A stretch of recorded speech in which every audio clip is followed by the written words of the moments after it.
네, 오늘의 전국 현안 짚어보는 시간입니다. 차재원 부산카톨릭대 특임교수, 배종찬 인사이트K 연구소장 나와 계십니다. 어서 오십시오. 안녕하십니까. 안녕하세요. 안녕하십니까. 오늘의 톱뉴스, 어제도 톱뉴스였죠. 강제동원 해법, 정부가 마련했는데 골자가 제3자 변제입니다. 이를 놓고 논란이 크고요. 비판 여론도 높습니다. 그럼에도 박진 외교부 장관은 우리 주도의 대승적 결단이다. 마지막 기회라 생각했다라고 밝혔는데요. 자, 먼저 정부가 이 강제징용 관련 해법, 제3자 변제 방식이거든요. 네. 왜 이런 비판 여론이 있을 것이라 분명히 알았을 텐데 왜 발표했을까요? 그렇지만 이 결단에 대해서는 상당히 앞으로 제기될 수 있는 여러 가지 정치적인 책임들, 역사적인 책임을 오롯이 윤석열 정부가 책임을 져야 되는데 이러한 부분들의 문제는 제가 좀 이따 다시 또 말씀드리겠습니다. 네. 자, 배종찬 소장님은 이번 정부의 결정에 대해서는 어떤 생각이세요?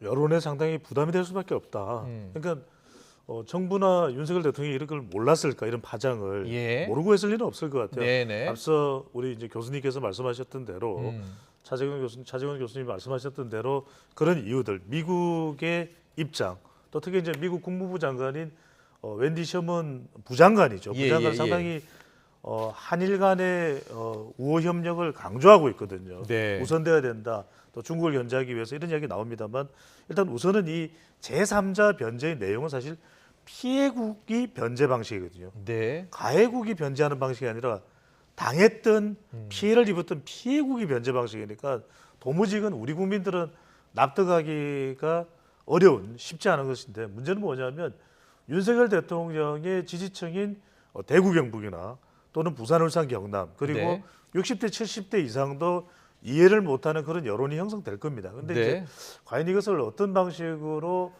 정부에서 여론을 좀 다독거리느냐 이 부분이 앞으로 이제 큰 과제라고 봐야 되겠죠. 그렇군요. 배종찬 소장님은 윤석열 대통령도 그리고 여당도 충분히 어떤 비판 여론을 의식하고 있었을 텐데도 불구하고 결정을 내린 것 같다라는 이야기를 해주셨는데, 자 앞으로 윤석열 대통령의 지지율이라든지 여당 지지율에 어떤 영향을 미칠 것 같습니까? 저는 뭐 일단은 상당히 좀 이렇게 부정적으로 작용할 가능성이 크지 않을까 하는 생각입니다. 사실 한일 간의 그 관계에서 국민 감정이라는 부분이 상당히 크게 작용을 하잖아요. 사실 이번 그 결정을 보면 말 그대로 가해기업, 전범기업이라고 그러죠. 이게 전범기업의 사과, 배상, 참여가 전혀 없어요. 국민들 입장에서는 정말 자존심이 상할 수밖에 없다는 겁니다. 그리고 앞으로 향후 지금 미래를 바라보고 한다고 하지만 지금 미래 현안 중에 걸려 있는 한일 간의 또 현안이 있습니다. 예를 들면 군함도가 옛날 2년 전인가요? 유네스코의 세계문화유산으로 등재될 때 그 군함도 역사를 제대로 기술하라고 했는데 제대로 기술을 안 했잖아요.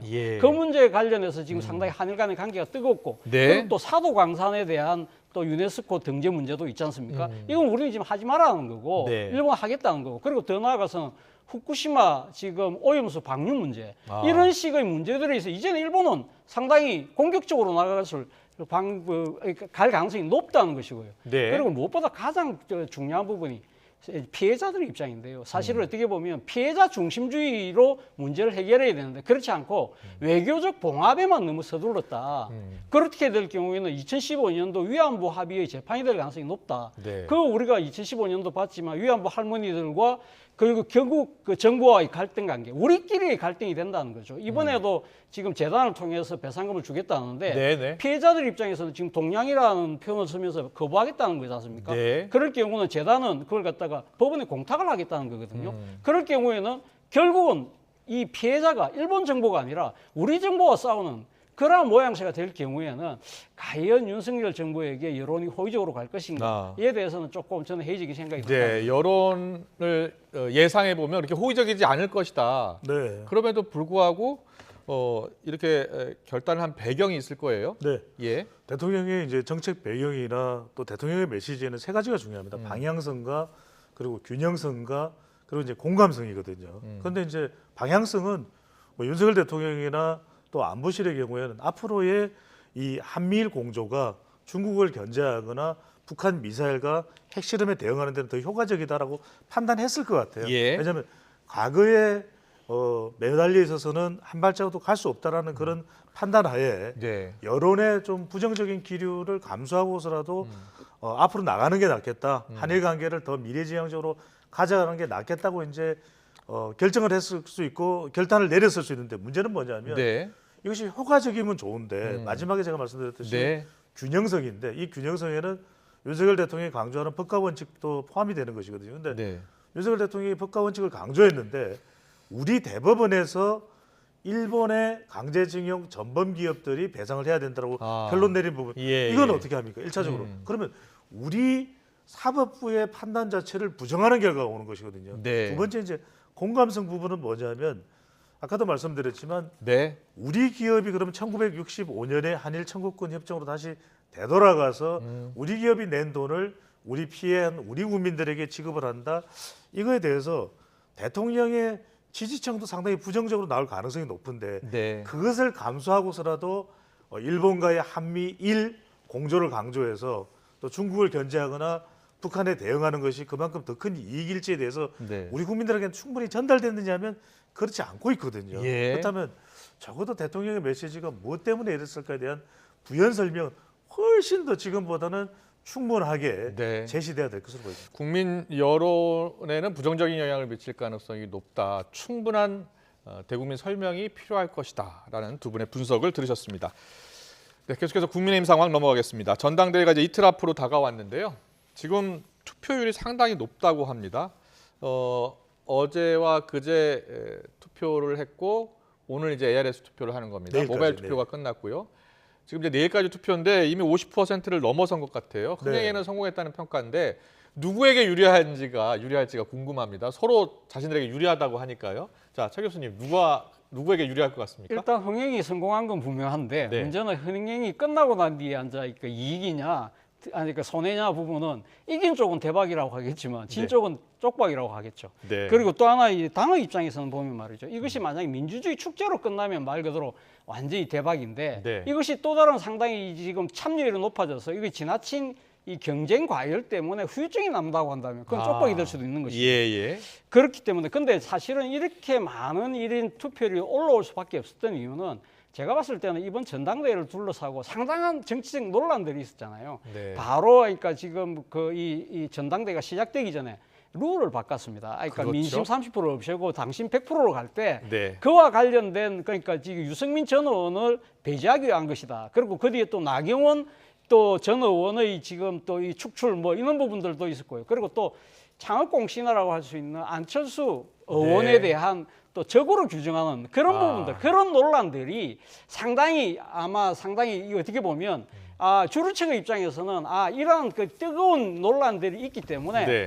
우리 지금 당을 지켜야 되겠다고 해서 조직이 총가동됐다고 이야기할 수 있는 반면에 네. 비주류 입장에서는 상당히 이렇게 좀 이 정당 민주주의를 훼손하는 부분에 대해서 우리가 참으면 안 되지. 예. 그렇게 해서 상당히 참여율이 높았다고 이렇게 아전인수격적으로 보기 때문에 네네. 결과는 결국은 뚜껑을 열어봐야 된다고 봅니다만 예. 그럼에도 불구하고 제가 생각했을 때는 투표율이 높다는 것 자체는 네. 아무래도 조직세가 발휘될 가능성이 낮다고 했을 때는 김기현 후보한테는 결코 좋은 사인은 아니라는 생각도 듭니다. 그렇게 보시는군요. 네, 이준석 전 대표가 뽑혔던 2021년 전당대회 투표율이 45%였거든요. 네네. 지금 벌써 50%를 넘었기 때문에 내일까지 투표를 더 한다면 55% 이상, 네. 60% 가까이 나올 것 같아요. 그러니까요. 네, 누구에게 유리할까요? 50% 넘는 건 이제 기정사실화 된 네, 것으로 네. 보이고요. 지금 넘었습니다. 예. 저는 일단 조직표가 좀 더 유리한 국면으로 해석할 수 있겠다. 오히려? 왜 그렇게 보냐면 예, 예. 이제 우리 차재원 교수님과는 상반된 의견인데 그러네요. 그렇게 보는 이유는 우선 이제 조직표냐 반란표냐 네. 분노표냐 조직표냐 또는 천하람 후보 또는 안철수 후보의 분노표냐인데 분노표 같으면 저는 뭐 국민의힘 지지층을 대상으로 한 조사들 좀 감지됐어야 된다고 봅니다. 네. 그런데 계속해서 땅 의혹은 뭐 3주 가까이 지속이 돼 왔던 것이고 근데 중간에 뭔가 파란이 일어나지는 않았거든요. 네. 지표상으로. 그렇다면은 적어도 반란표에 의한 이 투표율의 상승으로 보기엔 좀 쉽지 않다. 그렇다면 일종의 사전 투표 효과죠. 왜 우리가 사전 투표라고 하는 어디서든 투표율 이전에 가능한 사전 투표가 있기 때문에 그만큼 투표율이 높아졌지 않습니까? 네, 우리도 네. 그런 것처럼 이 모바일 투표라는 것이 또 2년 전과는 다르게 네. 또 당원 100%이기 때문에 그만큼 편의성 측면이죠. 네. 편의성 측면에서 또 관심도가 높은 그러니까 이것이 옳고 그르고의 문제가 아닌 지금 윤심이 실리느냐 또 어떻게 될까 땅 문제 더군다나 사퇴하세요 이런 등등을 따져보면은 그것에 대한 관심도는 분명히 있는 것이거든요. 네. 뉴스 보도도 양도 많고 그렇다면 거기에 따른 저는 관심도에 따른 투표율이 좀 높아진 것일 것이다. 아. 근데 또 하나는 뭐냐면 이번 전당대회 성격이 끝까지 윤심성으로 간다. 네. 윤심성이라는 것은 전당대회에 이미 윤석열 대통령이 오겠다라고 공언이 돼 있는 상태지 않습니까? 네, 네. 그럼 당원들은 어떻게 생각할까요? 대통령이 전당대회에 참석을 한다면 그것도 암묵적으로 영향을 미치는 것이거든요. 그렇군요. 예. 자, 알겠습니다. 이 조직표냐 반란표냐 두 분의 전망 평가가 엇갈렸습니다. 자, 과연 누구에게 유리한 이 투표율이 될지는 좀 더 지켜보면 알겠죠. 후보들 역시 저마다 본인이 유리하다면서 아전인수 해석을 내놓고 있습니다. 김기현 후보, 천하람 후보의 목소리 차례로 듣고 오겠습니다. 어떻게 해서 여당 내에서 늘 내부의 총질만 하고 내부 권력 투쟁하듯이만 하니 그게 무슨 정당의 지도자의 모습이냐라고 하는 당원들이 뭐 화락을까요? 화라기보다도 표심이랄 것 같은데요. 그런 것이 훨씬 더 강하게 작동되고 있는 것이 현장의 모습입니다. 또 절대 다수가 김기현에 대한 지지를 표명하고 있는 것이 현장에서 확인되고 있기 때문에 우리 당 이러다가 큰일 난다.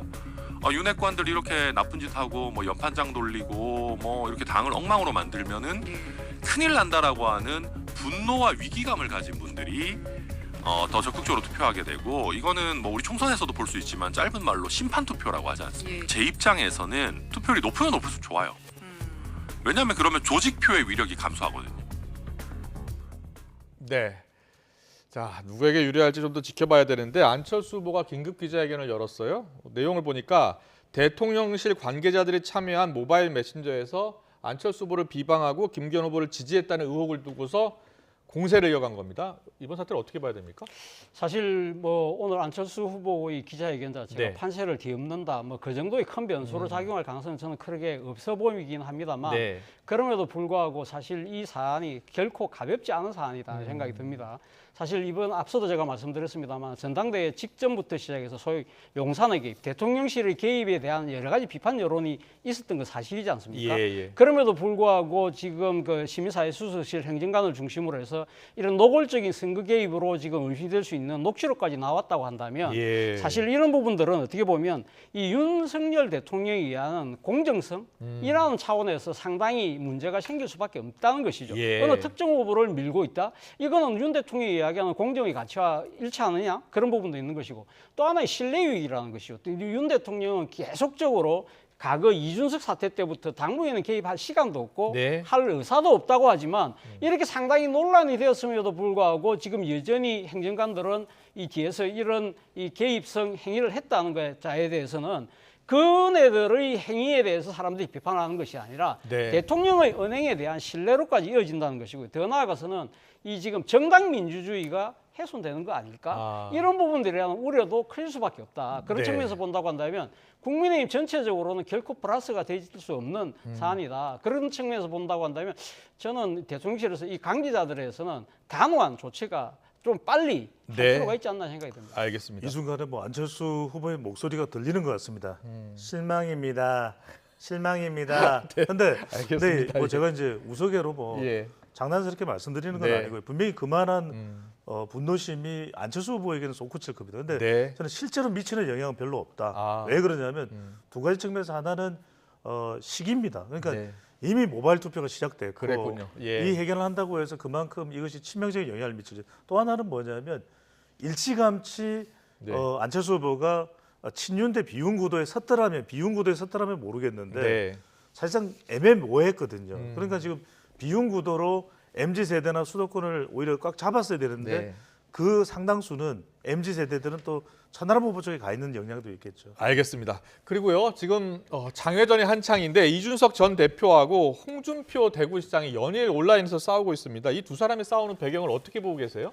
일단 뭐 홍준표 지사 그 시장의 시장이요? 입장에서 보면 이준석 전 대표가 좀 지나치다. 아. 그래서 당의 여론으로서 좀 해초를 들어야 되겠다는 생각도 있는 것 같지만 네. 정치적 의도도 있는 것 같아요. 지금 이준석 전 대표가 원래 사실 이 타깃이 누굽니까? 소위 말해 윤핵관이잖아요. 네. 근데 윤핵관들이 일체 대꾸를 안 해요. 아. 윤핵관들이 사라져 있어요. 그럼 이 정치적 그렇군요. 공간이 비어 있잖아요. 예. 그 정치적 공간을 누가 메웁니까? 홍준표 지금 시장이 메웠잖아요. 근데 홍 시장의 입장에서는 앞으로 자기 대권을 노리고 있어요. 그렇군요. 그렇다고 한다면 이런 중요한 국면에 자기가 적극적으로 윤 대통령의 정치적 방어막을 펼칠 경우에는 향후 자기 대권 구도에서 윤 대통령이 자기를 돕지는 않는다 하더라도 예. 발목은 잡지 않겠지라고 생각하지 않겠습니까? 근데 이문열 작가 소설에 네. 우리들의 일그러진 영웅에 이 엄석대 체육부장, 이 체육부장은 사실은 나중에 배신하지 않나요? 그렇죠. 예. 그래서 근데 오늘 이준석 전 대표가 그 이야기했잖아요. 그러니까 엄석대가 윤 대통령 아니다. 예. 이런 식으로 하자 바로 빼거든요. 아, 예. 그런데 어쨌든 이준석 전 대표 입장에서도 사실 이 구도 싸움 자체가 나쁘지 않은 것이 지금 홍준표 지금 시장이 그러니까 지금 이준석 전 대표를 어린애처럼 이야기했잖아요. 그랬습니다. 그러나 예. 정치적 체급이 그러니까 본인이 홍 시장이 체급이 높다고 한다면 윤석열 전 대표는 같이 싸우면서 자신의 체급도 올릴 수 있는 정치적 기회가 되는 거죠. 알겠습니다. 민주당 상황 바로 넘어가야 될 것 같습니다. 이재명 대표에 대한 체포동의안 표결 이후 민주당 내 갈등이 격화하고 있는데요. 이 대표의 거취를 놓고도 둘로 갈라진 모습입니다. 당내 목소리 듣고 오겠습니다. 방탄정당, 사당 혹은 팬덤 정당의 우려 또는 그런 공격을 넘어설 수 있는 대안과 전략을 제시하고 그 리더십을 발휘할 책임이 있어요. 그게 지금 민생 행보 아닙니까? 자, 그러니까 그렇게 해서 성공을 해야 돼요. 근데 그게 안 먹히잖아요. 민심이 돌아서서 안 된다. 그러면 또 이재명 대표가 안 할 도리가 없어요. 근데 이 모든 게 다 지도부와 이재명 대표가 나름대로 책임지고 판단해야 될 문제지. 무엇보다도 민주당 의원들이 일체 개파 활동을 중단해야 됩니다. 신명, 비명, 또 개파 활동, 개파 목소리 이런 식으로 분열해서 집안 싸움 하면은 폭망하게 될 것입니다. 신명, 비명, 힘 모아서 검찰 정권과 맞서고 이재명 대표를 지켜달라는 것이 지금 이제 대세라고 저는 보거든요.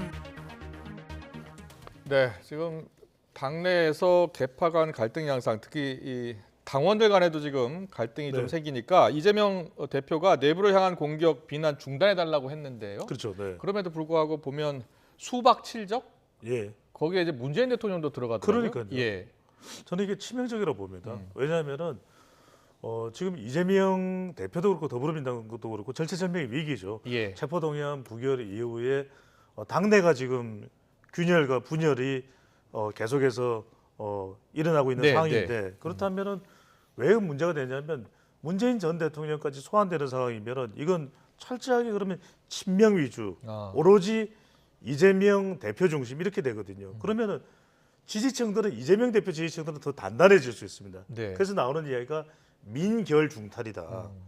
민주당 지지층, 특히 이재명 대표 지지층은 결집하겠지만 중도층은 이탈하는 것이거든요. 그러니까 한국갤럽 조사 결과 뭐 우리가 따로 뭐 보여드리지는 않다더라도 여러분들이 확인하시면 될 텐데 이런 일련의 조사 결과들이 발표되는 걸 보면 리얼미터 조사도 마찬가지고요. 따로 수치는 말씀 안 드립니다. 네. 그런데 민주당 지지율이 내려간 거는 대체로 이 이재명 대표가 상당히 여론에 무겁게 작동이 되는구나 이렇게 이해를 하실 텐데 예.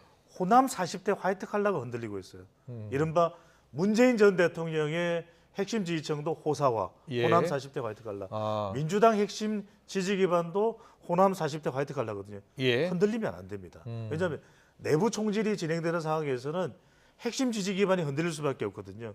그러면 내년 총선에 중요한 서울이나 중도층은 더 흔들리게 되기 때문에 네. 저는 이재명 대표만이 이 혼란을 수습할 수 있는 유일한 인물이거든요. 네. 이재명 대표가 말 그대로 문재인 전 대통령 너무나 당연한 것이고 네. 이낙연 전 대표까지도 끌어안을 수 있는 그런 결단과 호용을 지금 발휘할 때인 거죠. 네. 이재명 대표 체포 동의안이 부결되면서 이제 이재명 대표를 지지하는 강성 지지층의 반발이 거세지 않았습니까? 네. 예. 제일 처음에 나온 게 이제 이낙연 전 대표 제명 요청. 네. 그리고 이번에 수박 칠적에 문재인 전 대통령까지 넣으면서 야 이거 당내 갈등이 더 심화되는 것 아니냐는 우려가 있어요. 어떻게 전망하세요?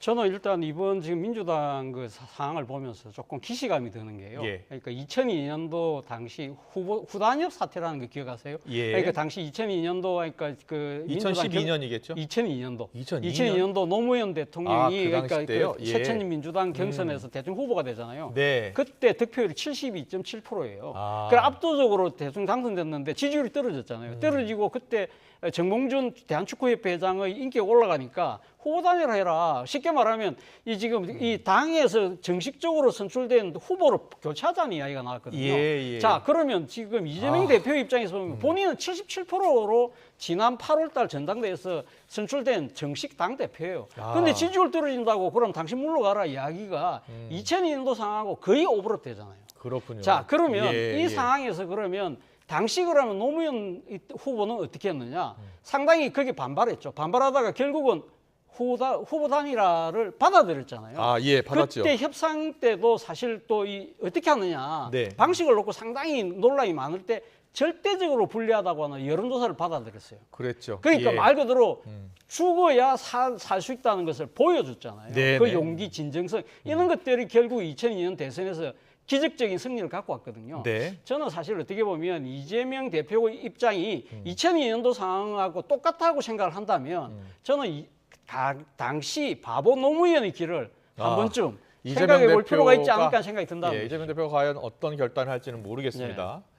일단은 지금 민주당 상황을 들어보니까요. 당원이 크게 늘고 있는데 이재명 대표를 지지하는 당원일 가능성이 크다는 분석이에요. 그렇죠. 예. 그럴 수밖에. 그래서 제가 말씀드렸던 대로 지금 같은 민주당 파장 사태 상태에서는 이재명 대표 지지층들은 더 결집을 할 거예요. 아. 그러니까 우리가 정당 지지율을 조사할 때 네. 어느 정당을 더불어민주당이나 국민의힘이나 또 정의당을 놓고 어느 정당을 지지하는지 물어보지 어느 정당을 얼마나 지지하시는지는 안 물어보잖아요. 네. 그러니까 지지율 수치는 낮아질지언정 그 지지율의 강도, 세기는 상당히 이재명 대표 중심으로 더 단단해질 수 있습니다. 예. 그런데 아까 이 차재원 교수님께서 이 노무현 대통령을 예를 들었으니까 네, 저는 네. 그때 후보 단일화할 때보다 더 중요한 것은 탄핵을 맞았을 때 아, 그때 노무현 대통령이 다 내려놨잖아요. 예, 예. 왜냐하면 그때 정치적으로 몸부림을 쳤나요? 노무현 대통령이. 그게 아니라 국민들의 평가에 맡기겠다. 네, 네. 국민들이 평가해 주십시오. 그래서 여론이 극적으로 반영되고 인기가 없었던 열린우리당이 2004년 총선에서 다수당이 되고 가반정당이 되거든요. 네. 그 이야기는 뭐냐면 지금 이재명 대표도 여론이 민심이 천심이고 천심이 국민의 뜻입니다. 아. 그러면 과연 지금 냉정하게 여론이 지금 더불어민주당 지지율이 리얼미터 조사에서 40.7로 내려가고 네. 또 국민의힘은 43.3으로 왜 올라갔을까? 이걸 분석하는 게 더 중요하겠죠. 그러니까 네. 체포동의안에 찬성이나 또 무효표나 기권표를 던진 사람이 누구인지가 아니라 예. 왜 민심이 이렇게 변했는지 악화됐는지 그 원인을 찾아서 진정성 있게 국민 여론의 평가를 받는 것이 더 중요할 수 있겠죠. 네, 알겠습니다. 오늘 정치권 이슈 분석 여기까지 듣겠습니다. 지금까지 차재원 부산가톨릭대 특임교수 배종찬 인사이트K 연구소장과 함께했습니다. 잘 들었습니다. 감사합니다. 고맙습니다.